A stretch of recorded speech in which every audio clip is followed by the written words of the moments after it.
우리가 사람과 더불어 살아가면서 저 사람 참 똑똑하다, 저 사람 참 지혜롭다, 이런 말을 들으면 기분 좋죠.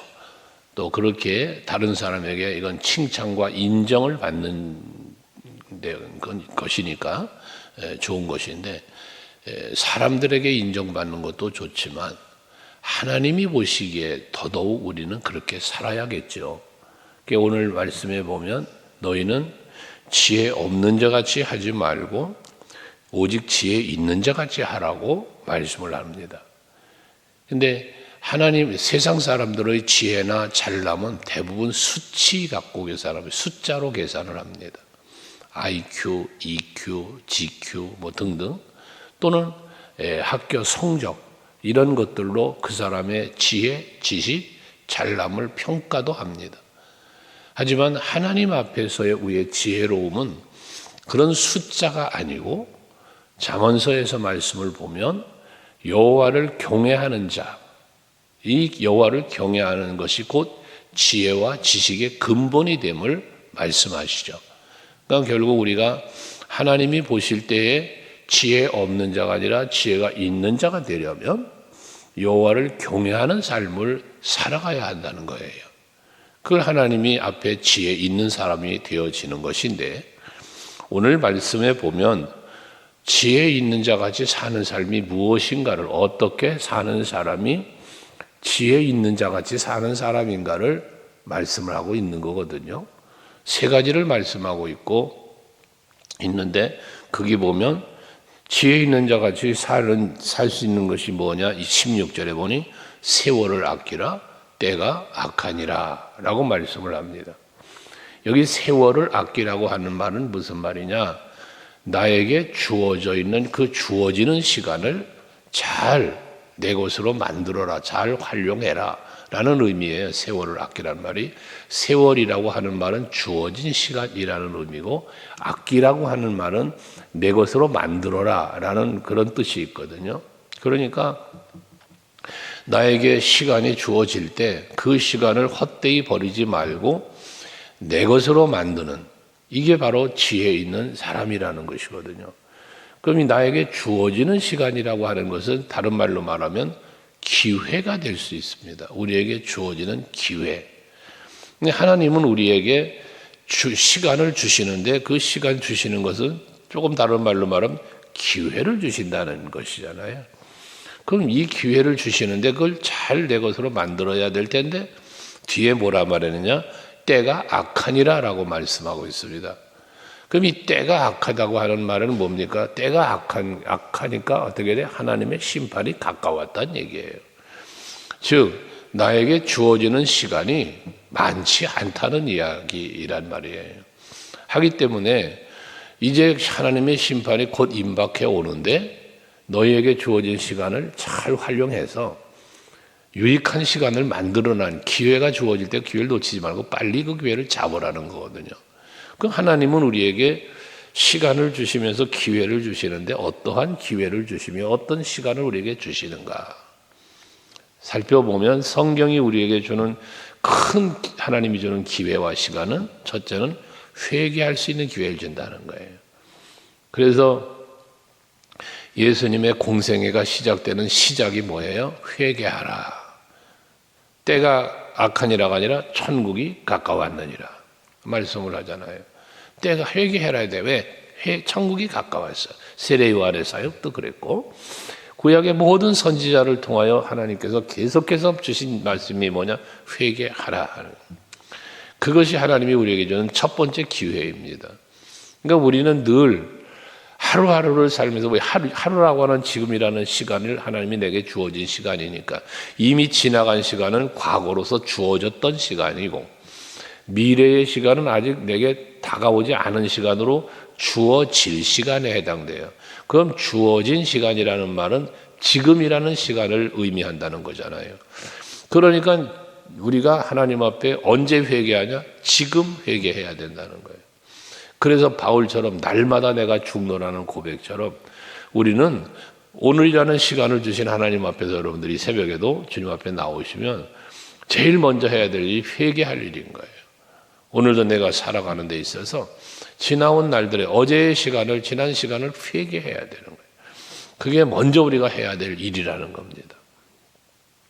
회개할 기회를 주었으나 회개하지 않았던 아담, 회개할 기회를 주었으나 회개하지 않은 사울왕, 회개할 기회를 주었지만 회개하지 않았던 가룟 유다, 성경의 대표적인 인물들이잖아요.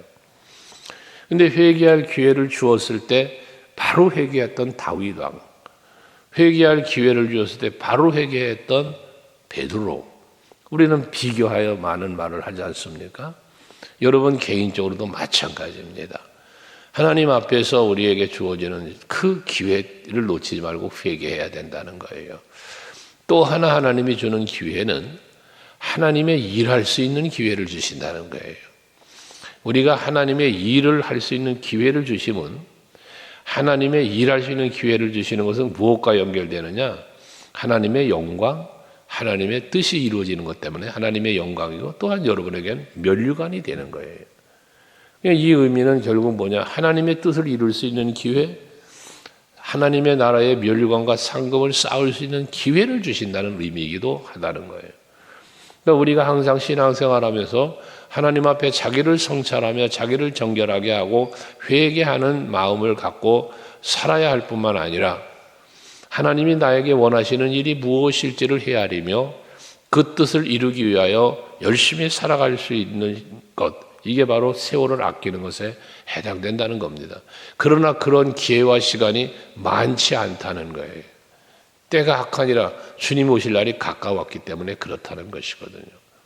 그래서 항상 여러분들에게 주어지는 기회를 놓치지 말고 꼭 부여잡으면서 하나님께는 영광 돌리고 여러분들에겐 은혜와 복된 삶을 날마다 살아가시기를 축복합니다. 그러면서 17절에는 그러므로 어리석은 자가 되지 말고 오직 주의 뜻이 무엇인가 이해하라 말씀하는 거예요. 앞에 말한 것처럼 우리에게 주어지는 시간, 기회를 주어질 때 하나님의 뜻을 잘 이루어가야 된다 그랬잖아요. 회개하고 주의 일 감당하고, 그러려니까 뭐예요? 그 뜻을 잘 이해하여야만 가능하다 그 말이에요.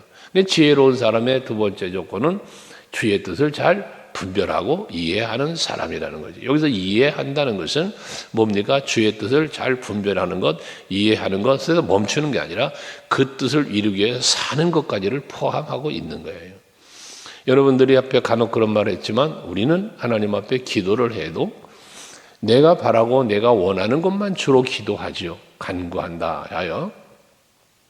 그러나 우리는 하나님 앞에 꼭 기도해야 될 게 있습니다. 내가 원하고 간구하는 그저 세상적 육체적인 것만 구할 것이 아니고 하나님의 뜻이 무엇인지를 묻는 기도가 꼭 있어야 된다는 겁니다. 아침마다 기도해야 될 것, 하나님께서 오늘 이 하루를 나에게 주신 의미, 그 뜻을 깨닫게 하옵소서. 내가 오늘 어떻게 살아야 할지, 하나님이 나를 향한 하나님의 뜻이 무엇인지를 헤아리게 하옵소서. 어떠한 일을 해도 그런 기도, 하나님의 뜻을 찾는 기도를 꼭 해야 된다는 거예요. 예수께서 십자가의 고난 앞에서 이 잔을 피할 수 있으면 피하게 해달라고 기도하잖아요. 내가 원하는 거예요. 그러나 기도가 바뀌죠.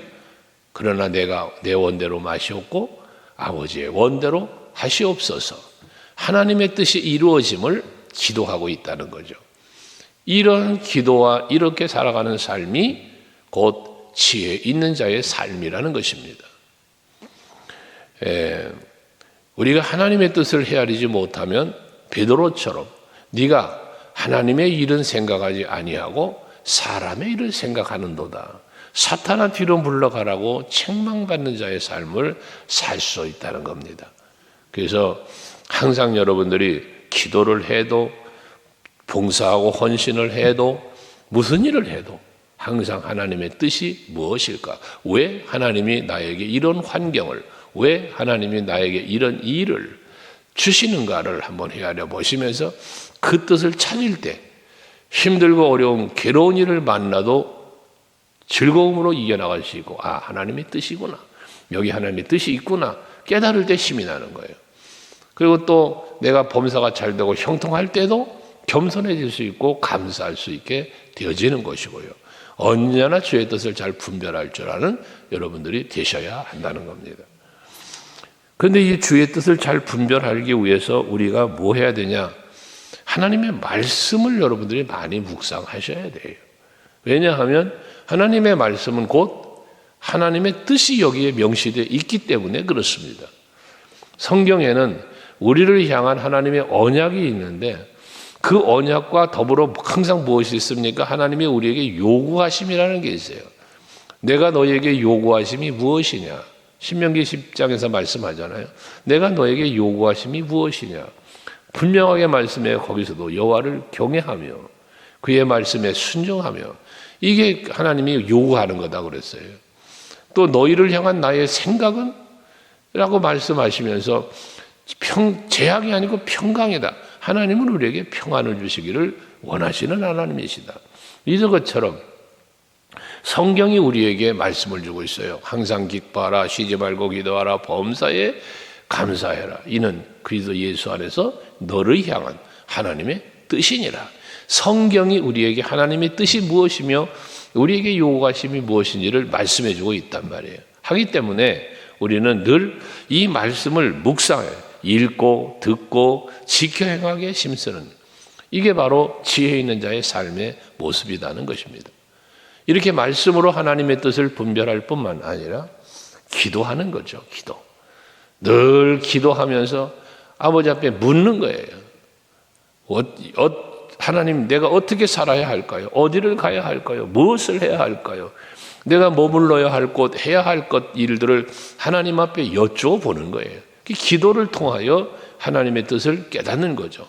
사무엘하 5장 말씀에 보면 19절 25절에 보면 다윗이 블레셋과의 전쟁이 일어났을 때에 그 전쟁하러 올라오는 블레셋 병사들을 놓고 다 전투 준비가 아니라 하나님 앞에 기도하잖아. 다윗은요. 하나님이여, 내가 저들에게 올라갈까요? 싸우러 갈까요? 말까요? 하나님께서 저들을 내 손에 붙여주실 겁니까? 하나님 앞에 묻습니다. 그때 하나님이 올라가라. 저들을 내가 내 손에 붙여주마. 하나님의 뜻과 하나님의 약속을 듣고 싸우러 가요. 전쟁에 승리합니다. 그 뒤에 다시 또 쳐들어왔을 때도 동일한 기도를 했을 때 하나님이 이번에는 올라가지 말라는 거예요. 뽕나무 숲을 속에 숨어 있다가 저들의 발자국 소리가 들리거든 엄습해서 공격해서 싸우라는 거예요. 또 그대로 순종하면서 그대로 전투를 할 때 또 승리를 해요. 하나님의 방법, 하나님의 뜻을 묻는 기도를 했다는 겁니다.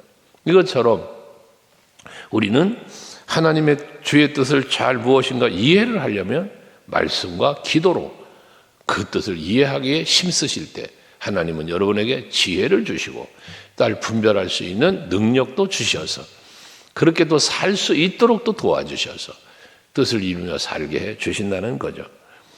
그러면서 18절 결론적인 이야기를 하시는 거예요. 술 취하지 말아라.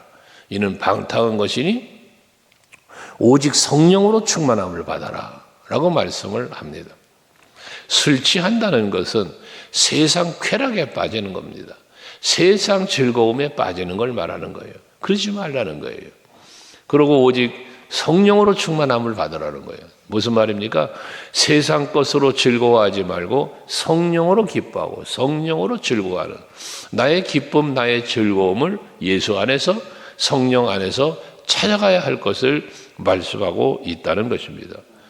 그렇게 성령이 충만하다는 말은, 성령이 충만하다는 것은 성령의 이루심, 성령의 이루심을 따라간다는 얘기예요. 충만하다는 건 이루어진다는 뜻을 갖고 있고 또 지배한다, 이끄신다, 다스린다는 뜻을 갖고 있거든요. 그러니까 성령으로 충만하게 받으라는 말씀은 성령으로 너희의 모든 것을 따라가고 성령의 지배를 받고 이끌림을 받아서 성령이 이루고자 하시는 것을 이루어가는 네가 되어야 한다는 말씀을 하고 있는 거예요. 그러니까 지혜로운 사람은 이 세 단계를 거치는데 첫 번째는 회개해야 되고 또 주의 일을 하기 위해 힘써야 돼서 우리에게 주어지는 시간이나 기회를 잘 활용해야 되는데 이 속에 기회를 주시는 기회 속에 하나님의 뜻이 무엇일까를 분별하되 그 하나님의 뜻을 분별한 거로 살 수 없어요. 우리는 하나님의 뜻을 몰라서 그렇게 못 사는 게 아니에요. 알아요. 어떻게 살아야 할지를 우리는 압니다. 깨달아요. 그런데 문제가 뭐냐? 그렇게 살질 못하는 게 문제인 건데, 그렇게 깨달은 대로 살려니까 어떻게 돼? 성령을 받아야 돼요. 예수님이 사도행전 1장 8절에 말씀하는 것처럼 성령이 너희에게 임하시면 너희가 권능을 받고 예루살렘과 온 유대와 사마리아 땅끝까지 이르러 내 증인이 되리라. 성령 받으면 된다는 거예요. 성령 받지 못하면 안 되는 거예요. 못하게 되는 거예요. 넘어지고 약해지고 두려워 떨고 이렇게 되는 거예요. 그래 마가다락방에 모여있던 그들에게 성령이 임하니까 다락방으로 숨는 게 아니라 이젠 흩어져 나아가서 복음을 전하는 자들의 삶을 살잖아요. 이게 담대함이에요. 능력이, 권능이에요. 그러니까 여러분들이 성령을 충만하게 받을 때 주의 뜻을 분별한 것을 잘 실천하면서 나에게 주어지는 시간을, 하나님이 주시는 기회를 놓치지 않고 살아갈 수 있는 능력이 되어진다는 거예요. 그래서 여러분 성령을 충만하게 받으셔야 된다는 겁니다. 그럼 성령 충만을 받기 위해서는 어찌 해야 될 것인가? 역시 말씀 충만돼야 돼요. 왜? 성령의 감동으로 기록한 말씀이기 때문에 이 말씀을 여러분들이 늘 묵상하시다 보면 이 말씀을 통하여 성령이 역사를 하십니다. 깨닫게 하시고 또 깨달은 대로 살 수 있게도 하시고, 그게 성령이 주시는 능력이에요. 그게 사도 바울은 이 말씀을 하나님의 전신갑주라고도 말하는 거예요. 구원의 투구, 의의 흉배, 진리의 허리띠, 성령의 검까지 이르기까지, 이걸 말씀을 그렇게 표현하는 거예요. 여러분들이 항상 하나님의 말씀으로 충만해지셔서 성령 충만함을 이루시고 그 성령 충만함을 통하여 세상을 이기고 악을 이기고 하나님의 뜻을 이루어가는 여러분들이 될 수 있기를 바랍니다. 이렇게 성령이 충만해지면, 그래서 하나님의 기쁨이 되는 삶을 온전히 살아가면 무엇인 일이 벌어지느냐? 19절에 보니까 시와 찬송과 신령한 노래들로 서로 받아가며 너희 마음으로 주께 노래하며 찬송하며, 거기에 보면 노래 또 찬송, 이 계속 반복된 말이 나오잖아요. 성령이 충만하면 이렇게 찬송하며 산다는 거예요. 항상 입술이 열리면 하나님 앞에 찬송하며 사는 거예요. 세상 노래 부르는 게 아니에요. 하나님을 찬송하는 그런 찬송을 부르며 산다는 거예요. 성령 충만한 사람은 입에 늘 흥얼 찬송하며 사는 거예요. 그러면서 또 20절에는 범사에 우리 주 예수 그리스도의 이름으로 항상 하나님께 감사하며, 성령 충만하면 감사하며 살다는 거예요. 범사에. 성령이 충만하지 못하면 감사보다 불평이 많고 여러분 두려움도 떨고 이래 되는 거거든요. 근데 성령이 충만해지면 너희가 권능을 받는다고 그랬잖아요. 그러니까 성령이 충만해지면 감사와 찬송이 항상 입술에 넘쳐나는 거예요. 그럼 내가 감사하지 못하고 원망불평한다? 성령이 충만하지 않은 이유예요. 간혹 그 말씀드렸죠. 내 안에 예수가 계시면, 얘 안에 예수가 계심으로 내 입술엔 찬송이 나와요. 감사가 나오는 거예요. 그래서 다윗이 기도하는 것 아닙니까? 하나님이여 내 안에 정직한 영을 달라고, 정한 마음 달라고. 그게 성령이에요. 그 정한 마음, 정직한 영이 성령이에요. 그러므로 여러분들 오늘도 성령 충만하셔서 찬송하며 감사하며 사시기를 바라고, 마지막 21절에 보면 그리스도를 경외함으로 피차 복종하라 라고 말씀합니다. 여기 복종하라는 말은 섬기라는 의미입니다. 서로 섬기는. 그래서 서로가 서로를 사랑하고 아끼고 섬기며 살아가는 삶을 살아가는 사람, 그 사람 누구? 성령 충만한 사람이라는 거예요. 그 말씀이 정리가 되죠. 하나님은 우리에게 지혜롭게 살길 원하는데 그 지혜롭게 사는 것은 나에게 주어지는 기회를 놓치지 않고 잘 붙잡는 사람인데, 그 기회가 하나님이 나에게 왜 이런 기회를 주시는지, 또 어떠한 기회를 주시는지 주의 뜻을 잘 찾았고 깨달았으면 내 의지와 내 능력으로 안 되니 성령으로 충만함에 받아서 그 성령의 높은 능력을 가지고 이 분별한 하나님의 뜻을 잘 이루어가는 삶을 살아가는 것 지혜로운 자요. 그렇게 성령 충만하니 삶의 현장에는 감사와 찬송이, 섬김이 넘쳐나게 되어진다는 결론이 나오지 않습니까? 오늘 해주신 말씀처럼 오늘 하루도 여러분들이 이 지혜롭게 사셔서 하나님께는 영광, 여러분에게는 말 그대로 찬송하며 감사하며 섬기며 살 수 있는 복된 하루가 되시기를 주의 이름으로 축복합니다. 기도하시겠습니다.